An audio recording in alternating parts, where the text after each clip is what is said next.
Member of Mexico City, Honorable Dilira Bayak, Vice President of Grand Council, Geneva, distinguished invitees, guests, participants, ladies and gentlemen, good morning. On behalf of Organizing Committee, I'm very pleased to welcome you all to the Geneva Forum 2026, here at International Conference Center, Geneva. Over the next 2 days, we will have 4 panel discussions, 2 each day, as well as 1 special panel. We look forward to open, thoughtful, and meaningful discussion during the forums. We are honored to begin these opening sessions with welcome address by representative of His Holiness the Dalai Lama, Office of Tibet, Geneva. I may invite Ms. Tinli Chukila to deliver a welcome speech.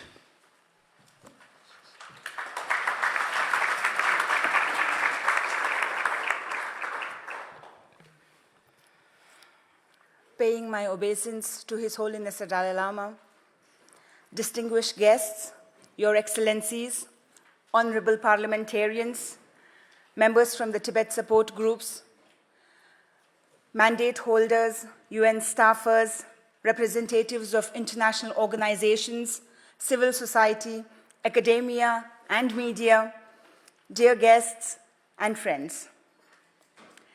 I, on behalf of the Tibet Bureau Geneva and on behalf of the Minister for Information and International Relations, Mrs. Norzin Dolma, who could not be here today because of her prior work commitments, feel very proud and honored to welcome you all to the Geneva Forum 2026.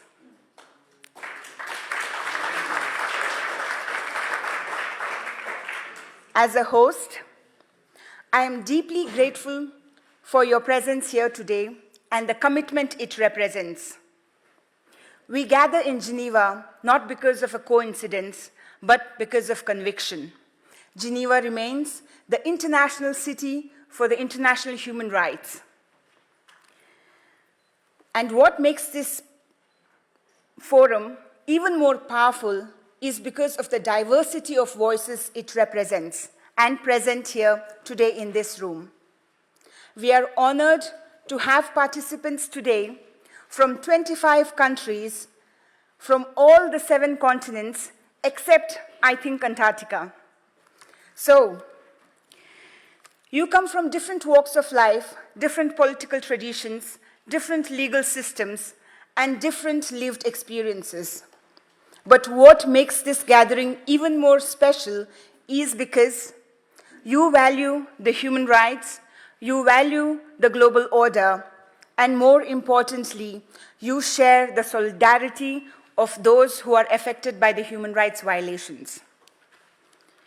The Geneva Forum was created precisely for this kind of a forum and platform, a space where evidence-based analysis meets lived experience, where the findings of the UN mechanisms are amplified and not ignored, and where the voices and the victims of the human rights violations are spoken with and not just about.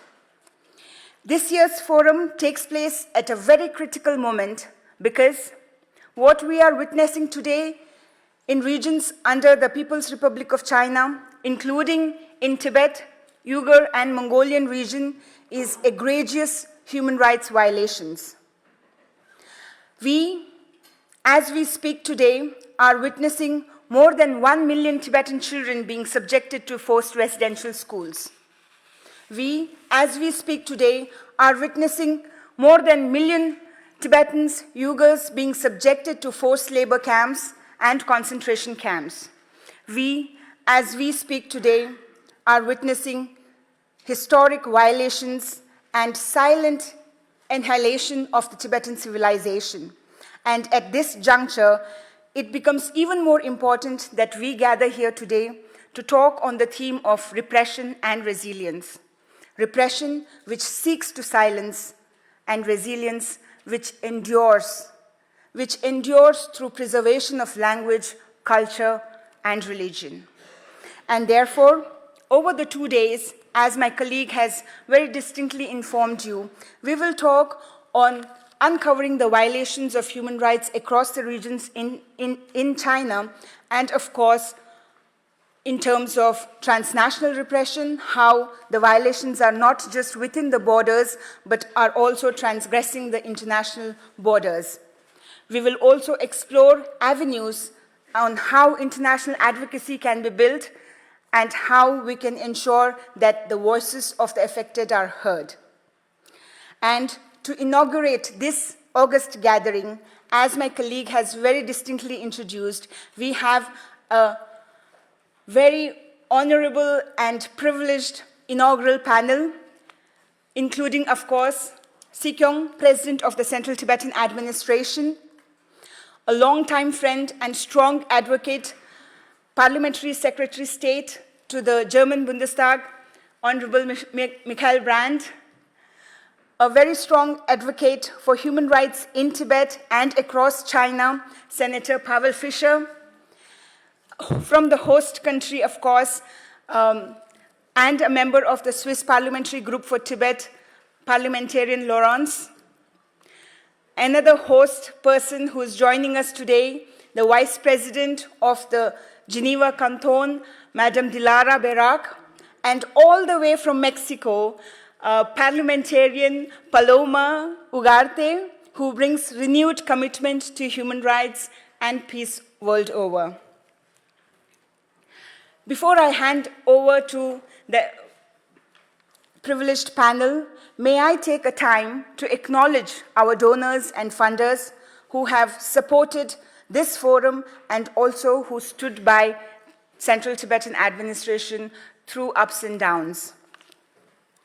I thank them for not only supporting us, but also, as you may see in your bags, which was given as a commemorative of the 90th birthday of His Holiness, we have 2 books in your bags. One, the biography of His Holiness, the latest updated version released from the Tibet Museum, and also the latest autobiography of His Holiness the Dalai Lama, Voice for the Voiceless.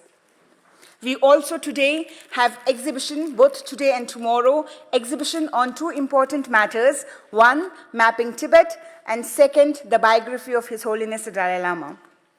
So, not taking much time, may I please close this panel and, my talk, with the words of His Holiness. Never give up. No matter what is happening around you, never give up. We cannot give up. Thank you so much for your time and commitment.